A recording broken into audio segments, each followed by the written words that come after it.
Thank you, everyone, for joining us today, and welcome to the Office of Career Strategies Career Management webinar series for alumni. I'm Elaine Mazzarella, and I'm the Director of Career Services and Alumni Advising. Before we get started, a few things to note. This webinar will be recorded and available on the Office of Career Strategies website in approximately 2 weeks. You can view the webinar via your computer or your mobile device. Questions will be taken at the end of the webinar via the Q&A box, so please mute your mics. Please type in your questions into the Q&A box at the end of the presentation. Let's get started. Today's webinar, Moving Up the Career Ladder, will be led by Joe Ilfeld, PhD. Joe is an executive leadership coach who works with C-suite leaders, executives, and high potential managers to create more impact and influence in their organization. She works with individuals, teams, and organizations on 4 core areas of leadership development: leading with clarity of vision, mastering the art of results, developing influence, and deepening your executive presence. Joe's clients have come from leading Bay Area companies including eBay, Cisco, Intel, Genentech, PayPal, and Kaiser Permanente, as well as small to medium-sized companies and nonprofit organizations. Prior to starting Success Reboot, Joe grew her company from a hobby into a million-dollar business. She is a graduate of Yale College and holds a PhD in business from UC Berkeley. Joe also serves at Yale University as one of our external career coaches. Additional information, as well as contact information for Joe, is available on the Office of Career Strategies website, as well as her website, www.successreboot.com.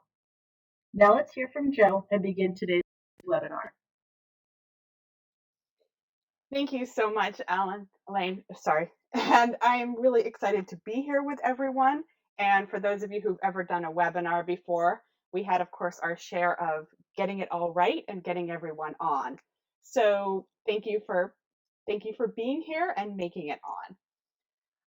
When you're thinking about moving up the career ladder, I'm curious, for those of you who have chat bar capabilities, type in, what do you think are the essential skills that people need to move up the career ladder, stand out, and get promoted?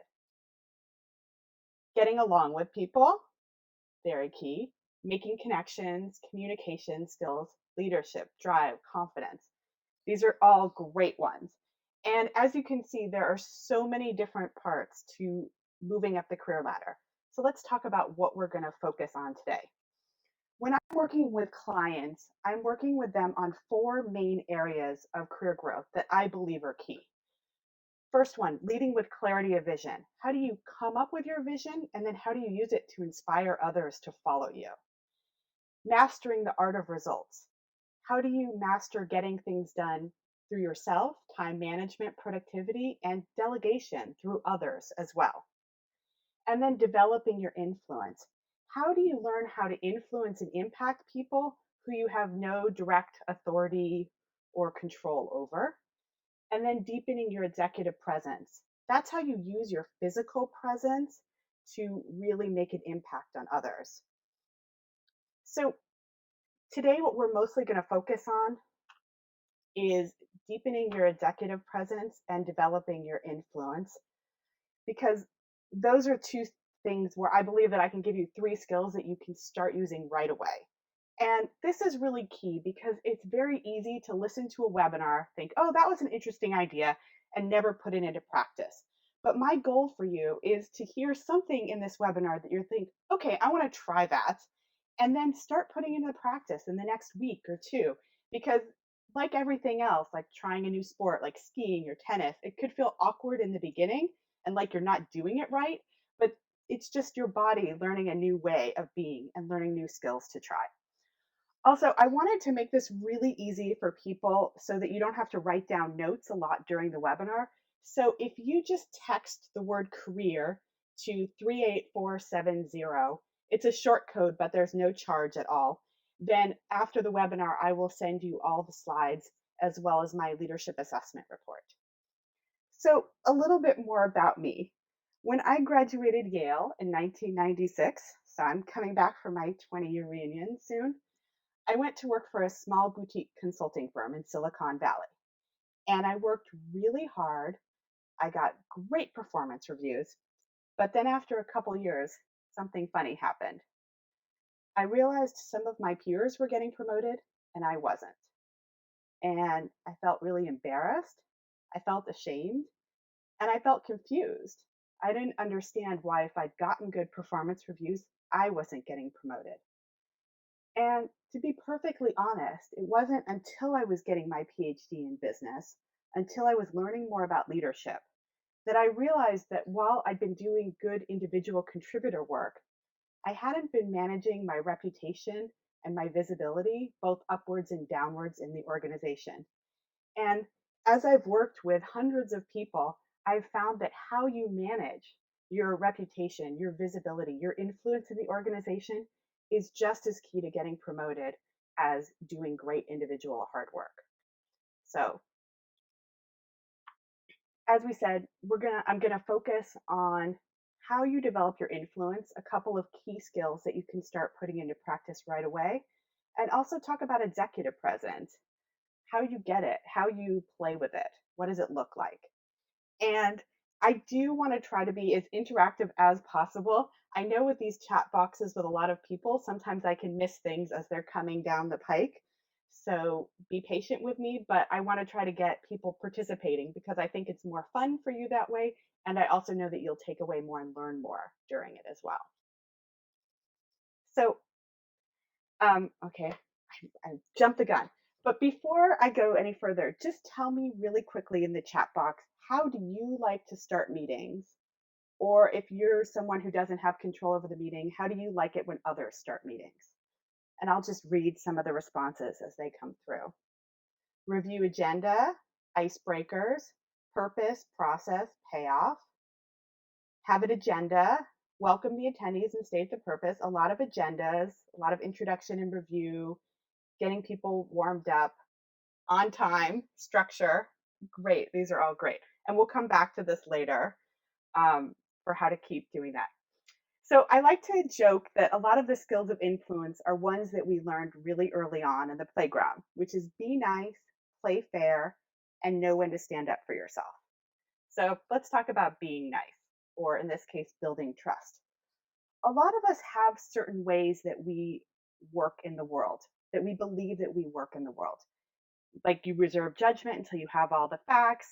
Everyone deserves a fair shake, maybe even the legal maxim, innocent until proven guilty. The problem is our brain has a lot of default settings that often have us behave differently than we think that we want to behave. So this will be, I promise, the geekiest slide on here, but I love a lot of the brain science and how it ties into influence and executive presence at work. So if this is the brainstem, this is the limbic system, and that's responsible for your emotional response and fight or flight. And this is the prefrontal cortex. This is the area of all higher order thought, rationality, how we plan things. And it's really easy to believe that this is where we operate most of the time at work, right? The problem is this, that our limbic system, which is responsible for fight or flight, kicks in a moment. It's instantaneous because back when our brains were developing, you needed to decide quickly, should I stay or should I go? And it's also responsible for emotional control. That means, and I can't see hands here, but I can tell you this has happened to me, and I know lots of others it's happened to, where you've been in a meeting and your boss or a colleague of yours has put down one of your ideas, or maybe even made a joke at your expense. And immediately your cheeks flush, your heart starts racing, and you think, what a jerk. I can't believe they said that. I knew they were out to get me. And then, your rational brain kicks in and you think, and you start to realize, calm down, that's not what they meant, you're overreacting. But by that time, we've entered a state called limbic hijack, where it's really hard to get control of our emotions. It's hard to focus on what's happening in the rest of the meeting, and it's hard to just move forward. So our brain has a lot of ways where it takes over, maybe not in the ways we always intend them to. And it also has another thing called the fight or called foe or friend switch. And that means that when you meet people, you initially categorize them automatically as a friend or a foe. In the workplace, I like to say this is colleague or competitor. And what's really the problem with this is that it turns out our brain automatically meets people and almost always categorizes them as a foe or a potential threat. And this makes sense because back when our brains were developing, we lived in very small tribal societies, and anyone new who we met was a potential threat to us. But nowadays, when we're in these big workplaces, we're constantly working with people in different buildings across the country, even across the world. And people are working in virtual teams with people they've never met before.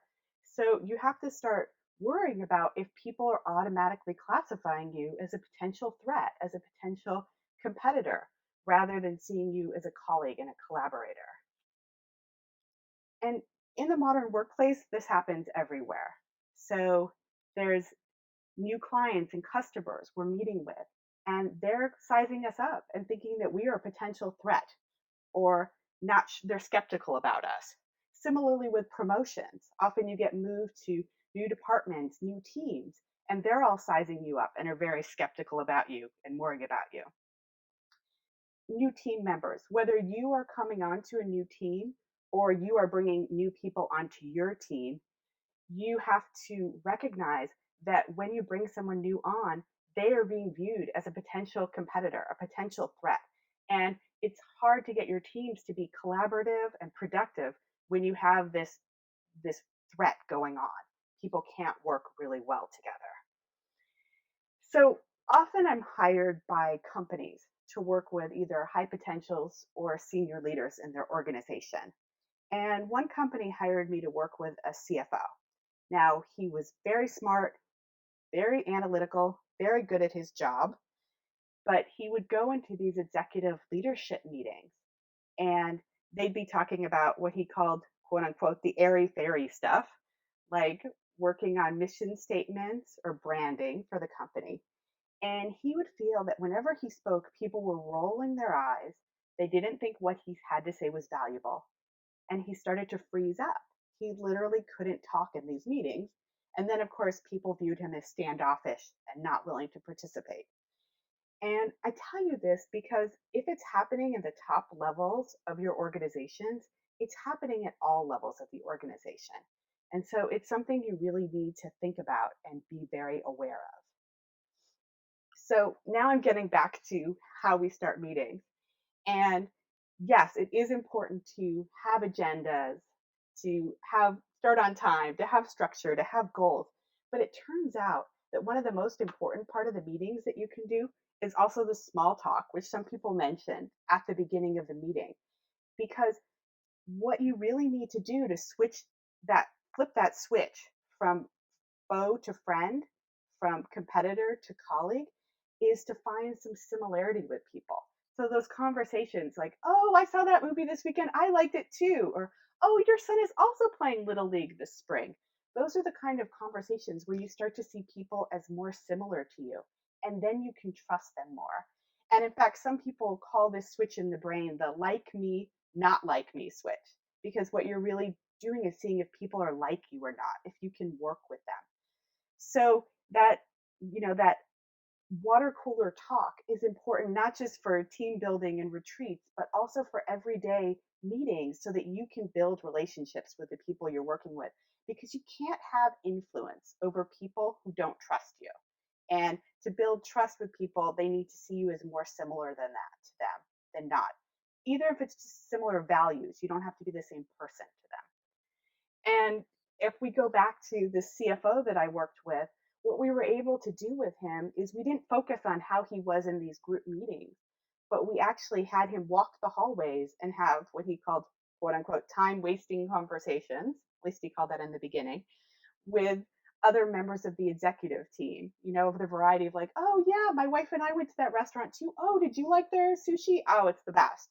Those kind of conversations are what build trust and allow collaboration between colleagues. And as a bonus for those of you who are leading others. What we also had him do was stop texting his staff from meetings. He was really well known for something would come in a meeting that was a to do item for his staff, and he would just text them from the meeting so they could get started right away on it. But instead, we had him start walking to people's desks or even at least calling them on the phone so that he could not just explain to them what they needed to do, but also why they needed to do it and why it was important to the organization. And that gets into mentoring people as well along the way. So, moving on to the second skill, which is setting expectations or fairness. Many of you, probably like me, either have kids or have heard other people's kids say, but that's not fair. And as adults, we always respond, of course, life isn't fair, or at least sometime of the time. But the truth is, kids are really just saying what a lot of us are thinking at work, which is, but wait, this isn't fair. It turns out, thinking back to my geeky brain slide science, that fairness is a primary reward in the brain. That means it's just as important as food or survival. And I don't know about you guys, but I am not so fun to be around when I am hungry. What this means is when people are sensing unfairness, they often tend to overreact or even what I say, shoot themselves in the foot because they'd rather punish those that they perceive as being unfair and shoot themselves in the foot in the process, just to make that clear. So imagine that you're walking into one of those studies like they were always doing in the Yale Psych building, and they say to you, here's $100 and a partner. And if you can split $100 with your partner, you can both walk out of here with the money. So you can make your partner an offer 50-50, 90-10, and if your partner takes you up on it, great. So pure rational economics would suggest that if you offer your partner $1 and you take $99, that they should say yes, because they'll walk out of there $1 richer. But do we really think that that will happen? No. The truth is that people routinely turn down any offers under 70-30 because they would rather have you walk out of there with nothing than have them get less than they thought they deserved. And lest you think this is just spoiled Americans, they've taken this study, it's called the ultimatum game, on the road. And in third world countries, people will turn down the equivalent of 2 weeks of salary to punish those that they believe are being unfair to them. So turns out work has a ton of ways that we can have mismatched expectations with others or believe that things are unfair. Favoritism is one. You might think that you are choosing the best person for the job, but others around you might think that you're favoring one person or a couple of people and that other people aren't getting opportunities. Similarly, with bonuses or promotions, I can't tell you how many people have started coaching with me because they didn't get the bonus or promotion they thought they deserved, and they want to make sure that that never happens again because it felt so awful to them. So I want to give you a sense of why this is, why this can be challenging in the workplace. So if you're not leading others, you've just gotten a promotion, and for those of you who are, then just go with it. So imagine you won a brand new high profile project bid and you have to choose one of your team to spearhead this important project. It's a highly sought after role on your team. I'm going to give you three choices. Oh, okay. I'm going to tell you about the choices because for some reason you can't see them on my slide. So you have employee number one, your newest employee, been there about 6 months, young, unmarried, your best producer who gets more work done effectively than any other. And just to give you a heads up, I'm going to ask you to choose then. Who would you pick and why? So, employee number two to spearhead this project. Employee number two, a solid, dependable worker of 4 years, a single parent with two small children who's recently been asking for a promotion.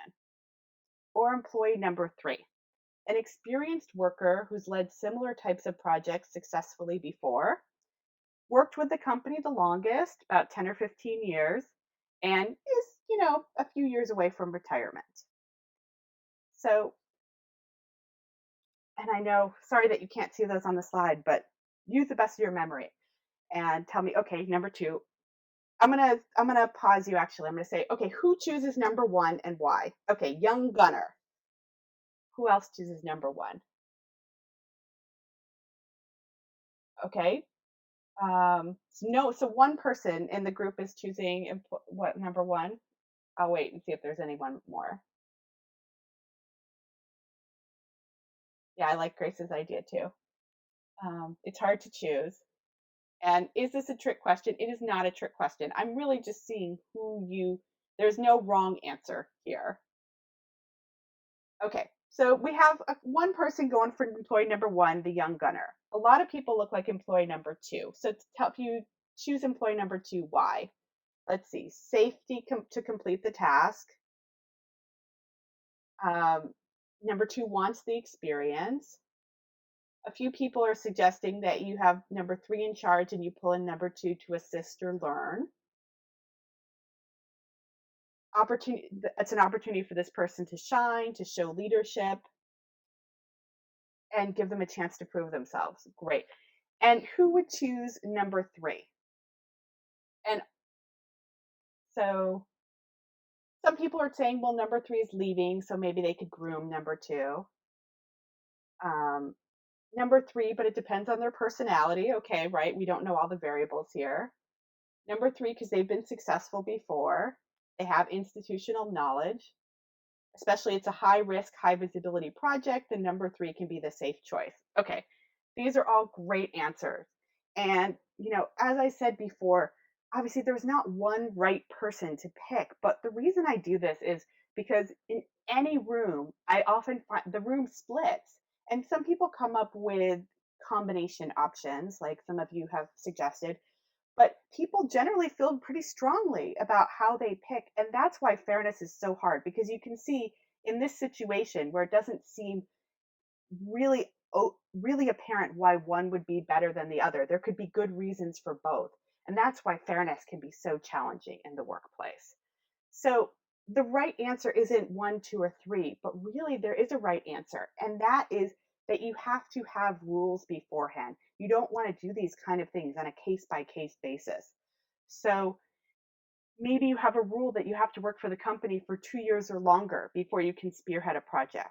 Or maybe, as some people said, you always have a combination where you have someone more senior with someone more junior. So that is how projects get decided. And the same thing can be with how vacation gets determined during busy work periods, how you do with missed assignments the first time, the second time. These are all things where the more you have pre-decided, the more it makes work predictable and fair to people. And then you don't act up and you don't feel like people are acting up around you. And yes, as a leader, you do have controversial decisions, and sometimes everyone will hate them and you have to make them. But it's a chance, but as leadership, sometimes you do have to stand up and say, this is what I chose, and I know you're not going to be happy about that, but please pitch in. But you can't sweep these decisions under the rug.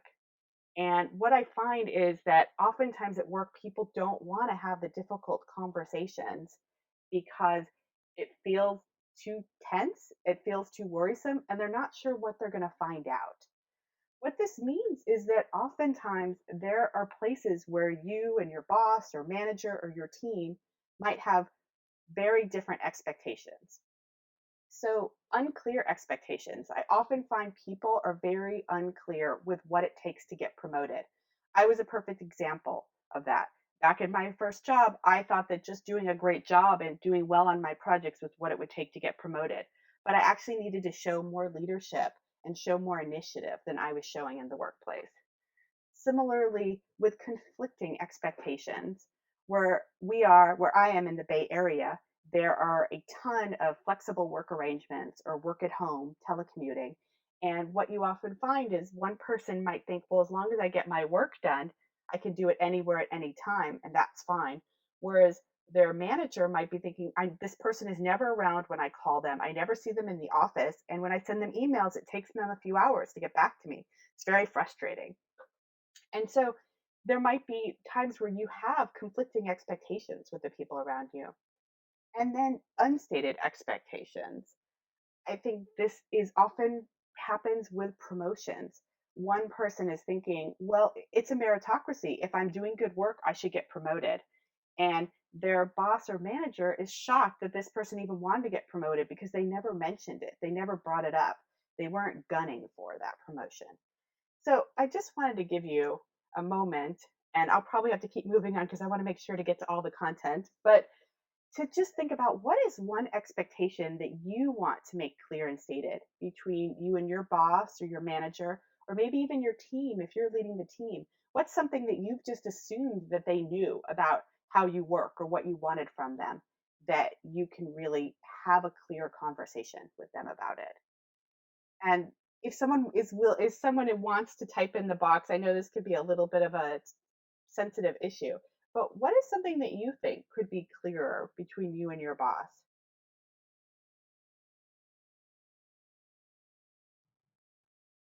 So, okay, someone's typing in, how their skill set complements and fills in the weaknesses of their boss, sort of having a conversation about that. Oh, this is also great. Who is the ultimate decision maker on the project? Expected work hours. What are the requirements for email responsiveness after normal business hours? Integrity, ethical standards. How much? She really expects me to get done every week. So these are amazing. Thank you guys for typing in them. And as you can see, there's so much about work that can be unclear. But what I find is that the people who are successful, the people who are visible, the people who stand out and create high performing teams are the ones who can make more and more spoken and out loud between them and their manager or them and their direct reports, because that gives the clarity people need to focus on what's really important in work instead of looking for what's unfair and what feels right and how and what's uncomfortable, because people do focus on that if they can. Okay. So we spent the first part talking about how when you build trust in relationships and you have shared expectations, you can build better relationships with people. And those better relationships give you more influence with them. And when you have these better relationships, people stay more engaged, more collaborative, and more productive. But now I want to switch for the very last part and talk about how you can actually show up more as a leader at work. So, increasing your executive presence. Two very popular styles of workplace leading is command and control. I say it, I do it, preferably exactly how I want it done. And everyone's favorite boss, which is if you like me and you think I'm nice, you'll work harder for me. And what I want to argue here today is that the most effective leaders don't have to pick one of these two or any others, but that they have range and can move between different leadership styles depending on the situation. So the truth is, only 7% of the impact that you have on others is what you say. The rest is your body language and tone of voice. And oh, sorry, the webinar does funny things to my slides, but what you can imagine is that a lot of people spend all this time working on the words, on the 7%. And this makes sense, right? If you have a big presentation, you're working on your argument, you're working on how you're going to convince people, maybe even your PowerPoint slides so they don't do funny things on the webinar. Anyway, but what I often talk about with my clients is how that is effective eventually, because once you feel better about the words, you feel better about the arguments, it filters out into your tone of voice and your body language, your confidence. But it's much more effective actually to work on this 93% where you can have a big impact immediately on others. I see some people asking about downloading the PowerPoint. And if you text career to the short code there, then I will send you the PowerPoint after the presentation.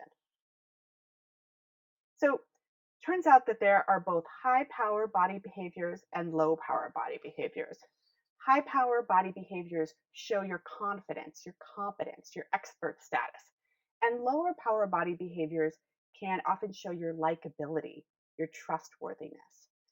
So, one CEO I'm working with, he has a funded company in Silicon Valley, and he really wanted a very collaborative work environment, a team that just pulled all together and was very equal, and that was really important to him. So he didn't sort of act like the leader at all. But what would happen is eventually he would start to feel taken advantage of. He would feel that no one was listening to him, that they weren't respecting him, and then he would totally lose his temper and sometimes even yell at people. So this isn't the range I'm talking about. That is just blowing a fuse. But what I want to but what we were able to work on is that he could have more of these higher power body behaviors when he was setting the mission for the company, the strategy for the company, what they needed to work on. And then he could use more of the lower power body behaviors when he wanted to work collaboratively and together with people and sort of equal the playing field as they all worked together to implement the strategy that he came up with.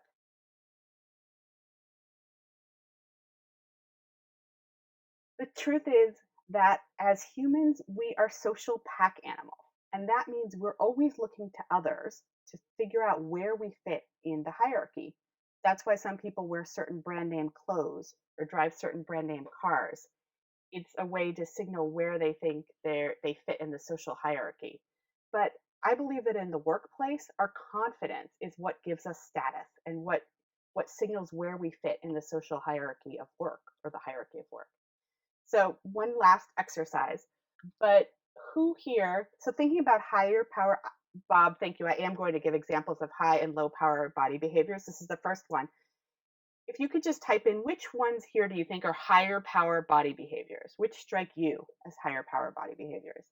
D, D, F, A, right? ADF, perfect. So there's B. B is actually more of a lower power body behavior. So let's talk about what it is. And then C, um, if actually touching your neck is very low power, just so you know, if you're ever in a big meeting. But it turns out higher power body behaviors are when you take up more space. You're very expansive. So you can see our guy A and D and F are taking up a lot more space. They also look directly at people when they talk to them, and they have a lower tone of voice. Lower power body behaviors tend to be where you take up less space. You're much more narrow. It's lower powered to smile a lot. You nod a lot when other people are speaking. And when you're speaking, you're constantly looking at the rest of the audience to see that they're agreeing with what you're saying. And yes, someone wrote some of these are so obnoxious that people may read that and dismiss you. And that is right. So I will touch on that a little bit later. But the truth is that these body behaviors can be very powerful ways of signaling certain things to people in the workplace. And you might not want to use all of them. And yes, those poses are extreme. You might not want to go to the extreme, but it can be a really big difference between sort of hunching over your notebook or your laptop in a meeting versus sitting back and really surveying the room and having people feel that you're an open, big presence in the room. So I always just bring up the Amy Cuddy TED Talk because I'm surprised when I talk at corporate audiences that maybe only 10 or 20% have seen it.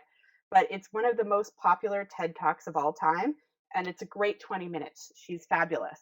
But what she really talks about is how when you have these more expansive postures, not only do they change how other people see you, but they actually change how you feel. They change your hormone levels. So you feel less stressed and you're more willing to take risks and put yourself out there.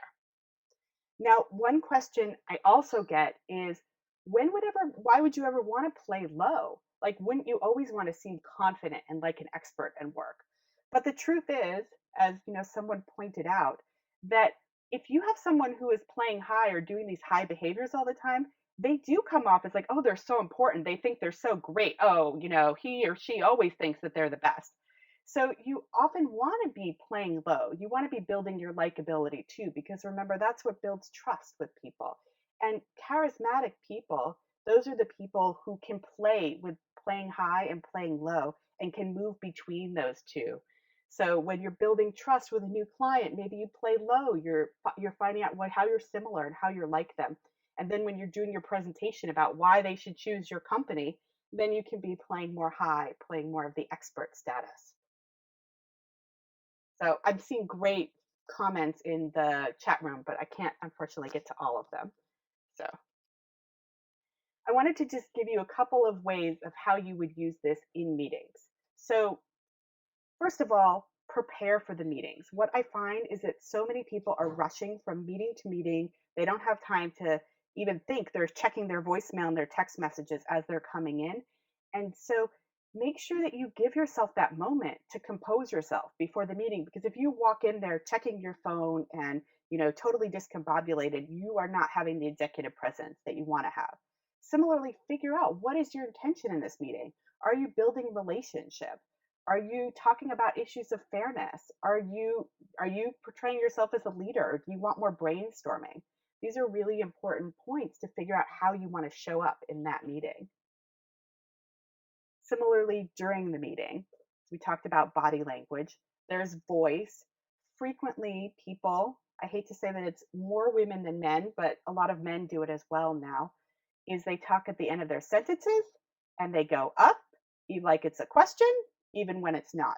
So that is something to always work with and think about if you know that you have that tendency.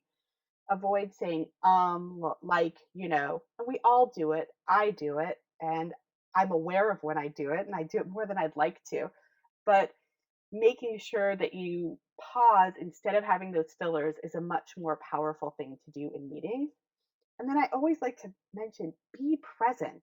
I can't tell you how many people are sort of surreptitiously checking their phones, checking something on their laptop, looking out the window, or fiddling with something on their pants during a meeting. If you are not paying attention and focused and like present mentally in the meeting, you have no physical presence. Being distracted has no good physical presence in a meeting. And I am wrapping up, Elaine, I promise. And lastly, I always just like to mention dressing for executive presence, because I feel like this is something that people won't talk about, with worries of sexual harassment and, seeming inappropriate in the workplace. People often won't comment on your clothing, but it's really important, because while appearance is only 5% of your executive presence, it can be a minimum hurdle to overcome, which means that if people think you don't have the appearance to put in front of clients, to promote, to lead a team, then they just won't promote you. They won't listen to all your expertise and all the great contributions you have to say after that. And people have told me stories about, people who weren't promoted to vice president until someone in human resources went and got them a makeover. And so this is a big deal. You want to wear clothing that fits, not that's two sizes too large because you've lost weight, so it's constantly falling down on you, or too tight because you've been working so hard, you haven't, you've gained weight. So think about that. And similarly, you also want to look refreshed and energized. I think oftentimes people think it's a badge of honor to look tired, like it shows how hard they're working and how dedicated they are. But what it also signals to your higher ups is that you're already overwhelmed and you can't take on more. You're not ready for a promotion. And then, of course, in California, this is a big deal, but you have to really pay attention to your surroundings, because what goes in California does not work in New York. You can't walk into a hoodie in most New York offices, but in California, if you walk in with a suit, you might look really uptight where everyone else is dressed casually. So you really want to sort of find out what everyone else is wearing and fit in. And does this mean you can't be unique? No. Of course, you can be unique at work, but you have to sort of weigh, how important is it to be unique versus to take a little bit of a hit for your executive presence? Because the thing about executive presence is it's a pretty narrowly defined for dressing. This doesn't mean that you can't dress differently and get promoted. It just might be something to think about. So this will be on the slides. I won't have time to go over it now because I want to take questions. But I'd love you to think about, okay, next week, what's one important business meeting you have? And what do you need to accomplish? Are you building your competence, or are you building your likability? Do you need to build trust? Do you need to share expectations with your manager? Maybe all those great ideas people came up with. And then what body language cues could you practice, or other strategies from this talk? I think it's so important to find one way that you can put this into action and really use it to move forward. Even if it's not in a big way, these small ways add up. Okay. And I see some people are saying that there's some service access denied. I can't figure out what it is right now, but you can always email me, joe@successreboot.com, and I will make sure you get the slides. It's my email address is on the last slide too. And if you're someone listening to this and you think these are great strategies and I really want to use them to catapult my career or even use more of them, or you're someone listening to this and you know that there's one thing that really seems to be a weakness for you that seems to be holding you back in your career, and if you could solve that, it would make a big difference, then I just want to suggest that we have a conversation. So during this conversation, we will talk about what is your next level career success, what are the challenges getting in your way, and what what are the things that we can do to start to shift or think about some of those challenges and get you on a better path. Now, there's like 125 people on this presentation. I don't have 125 hours in my month, year, maybe year. But so what I'm asking you to do is that you fill out just a Google form with a little bit about you. And if I think it's a good fit, I will get back to you either way and then I'll get back to you with my schedule and we can schedule. But for those of you who think it would be interesting to take it further, I would love to talk with you. And so I love this quote from Peter Drucker. He was one of the top management experts. And he said, only three things happen naturally in organizations: friction, confusion, and underperformance. Everything else requires leadership. So I hope this gave you some ideas of how to bring some more leadership into your work and your life. Okay, Elaine, I'm ready for questions. Thank you, Jill, for this wonderful and informative presentation and your generous offer. Jill will now take questions. Please type them into the chat box and keep your questions, please, to a minimum and general in nature. Okay, I see one of them now. Someone said, where do gender differences play in the workplace? And that is a great question. And there are so many different ways. I feel like I can't do justice to it, but I will give some of them, which is I think that women in general are less likely to take some of the higher power positions than men are. I think some men naturally take more of those higher power positions than women. And so what that means for women to have that confidence portrayed in the workplace is they might need to work more on their positioning at work than some of the men do. I also think that, and I hate saying this because I hate that this is true, but there is a narrower acceptability for what women can wear at work and looks and sort of have executive presence. So I think women need to be more careful about how they dress at work generally than men do. I think men, you know, what I've said before is basically if you think about the model of 100% executive presence, it's like a tall white male. And so most women will never get close to that. So you're always working at a deficit in that way with executive presence. But just because it's a deficit doesn't mean there aren't fabulous ways you can make up for it, because it's only 5% of your executive presence is your appearance. Someone said something about I can show the face of the webcam. I would love to show my face, but then I can't see the chat and the questions. It was a choice. So we decided that way I could see the choice.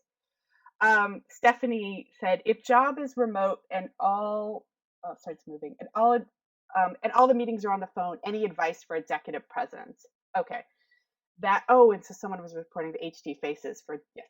So yes, it is great to have some kind of meeting ability where you can see faces. I think it's so much better for picking up what's going on in a meeting than phone. But I do think in phone, one of the best things you can do is you can say your point, you can be concise, and you can be more powerful about saying it. A lot of people, and I won't say this is a gender difference because I have heard men say it before too. I was just paying attention to this meeting I was at recently. But a lot of people tend to couch their ideas. Well, maybe we should think about, well, I don't know if people like this idea, but maybe. And those kind of things really lose executive presence. So you want to be able to say your idea confidently. If people shoot it down, you could say, okay, well, it was just a thought, or, okay, I can see your point. That makes sense.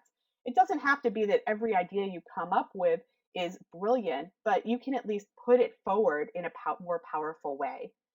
And And there is, I can't remember the name of it, but there is some software that some people created, I think with more with women in mind, but it looks at your Gmail, and every time you say, I'm sorry to bring this up, or well, maybe we could think about this, it flags it so that you can see when your language is less powerful. Someone wrote, when do you give up on a boss and just move on? That is a great question, and I get that a lot. And I don't think there's one answer, but when I talk to people individually, what I tell them is sort of when the benefits that you are getting from that career or that position or that company are outweighed by how frustrated and upset you are with that boss. So for some people, they're willing to take a salary cut to move away from a boss or to be jobless for a while they look because they're so miserable. And other people might have a family and they might have a mortgage, and so they might deal with a lot worse boss. I have a friend whose husband is dealing with that kind of boss now, and he's documenting things with HR.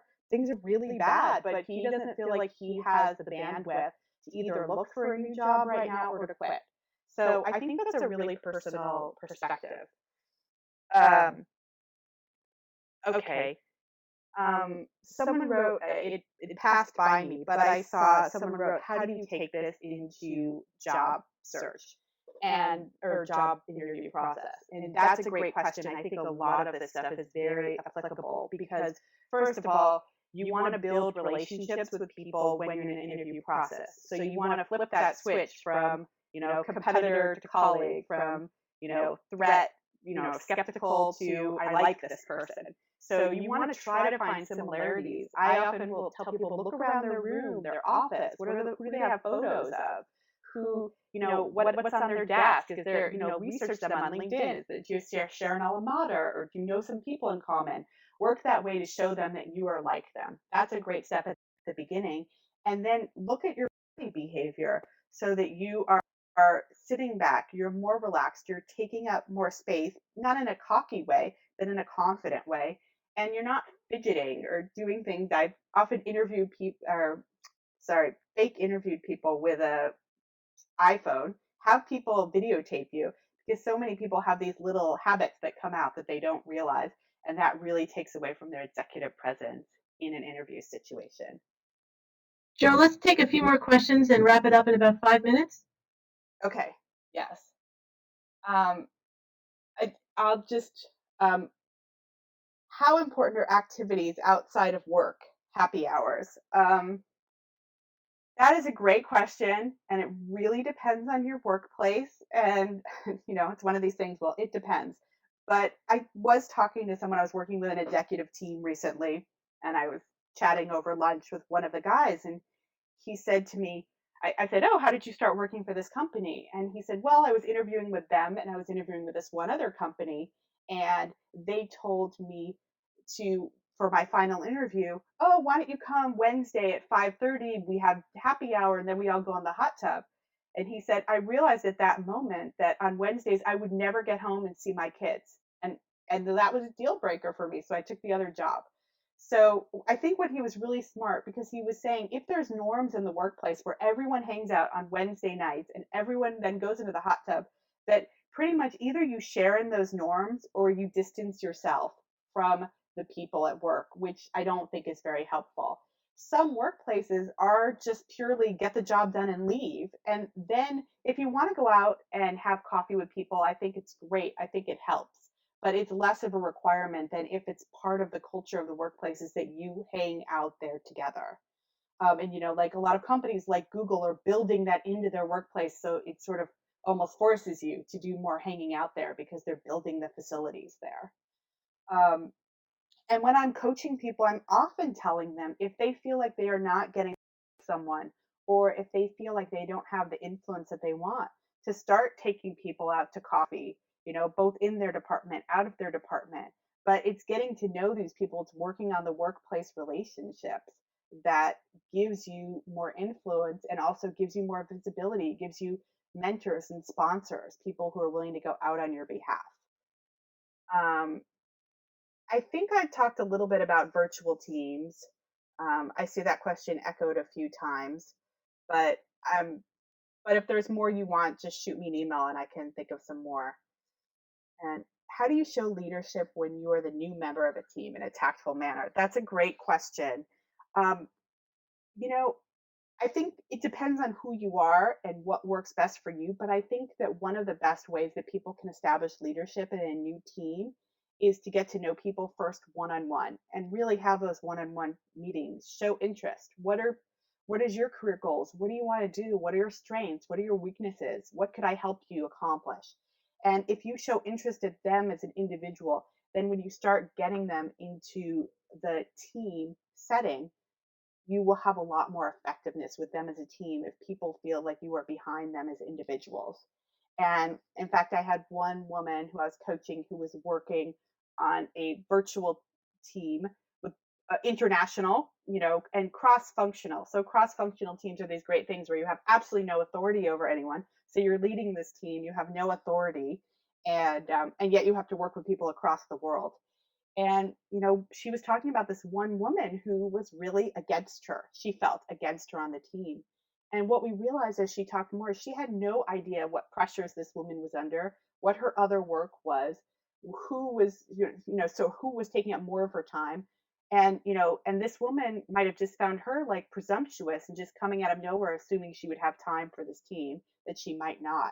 So I think it's a great idea to really, especially when you're in these virtual teams and you don't, maybe you're leading them but you don't have authority over people, is to really find out what are people's constraints, what are people's limitations, what else is pulling on them, so you have that understanding in the team. And this is also great for matrix organizations where people do have multiple bosses and multiple responsibilities. um, and I see some people giving advice to others in the chat box. Do I have time for one more question or not, Elaine? I want to be respectful of people's time.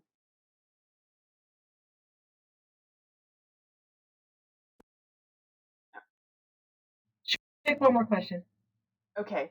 and Someone then asked, we'll wrap it up, Jill. sure. What are the differences between executive presence techniques in large organizations versus small organizations? Um, and that is a really great question. Um, I would think of it less as large organizations versus small organizations, as opposed to the culture of the organization. A lot of large organizations have more formal cultures and more formal structures of hierarchy. They need to because they're larger. And so I think then with executive presence, you are walking more of a fine line between being respectful of other people's leadership and not wanting, you want to be confident but not seeming like you're putting yourself above them. So you sort of want to modulate more, I think, in organizations that are more formal, to make sure that there's also that respectful quality of who the leaders are, because they expect a little bit more hierarchy. Hospitals are incredibly hierarchical in that way. um, and then in smaller organizations generally tend to be more casual, more informal. Oftentimes, at least in Silicon Valley, the CEO is working alongside everyone else in a cubicle-less workspace. So then you can sort of go and pitch an idea right away to the CEO or something you think would be cool. So you can you can make yourself more visible in easier ways sometimes in smaller or more informal organizations, because you can talk to people who have direct authority and control more easily without having all the gatekeepers that you often have in larger or more formal organizations. So I would say that you can you can get, one of the things, it's not really executive presence, but you have more ability to talk to more people and create more relationships with higher ups in more informal work environments, and I recommend doing that as much as you can. Okay, so Jill, these are thank such you. good Thank you questions. I wish so I could much. answer more, but thank you all for being a part of it and being so participatory and asking such great questions. Again, thank you, Jill. That's all we have time for today. Once again, in case you missed any of the webinar, it will be available on the Office of Career Strategies website, which is ocs.yale.edu, in approximately 2 weeks. And again, you can text the word career to 38470. Keep in mind that anyone that's interested in graduate school, we have a graduate school webinar coming up on April 4th. You'll get details about that. And that's it for today. Thank you so much for joining us, everyone, and have a great day.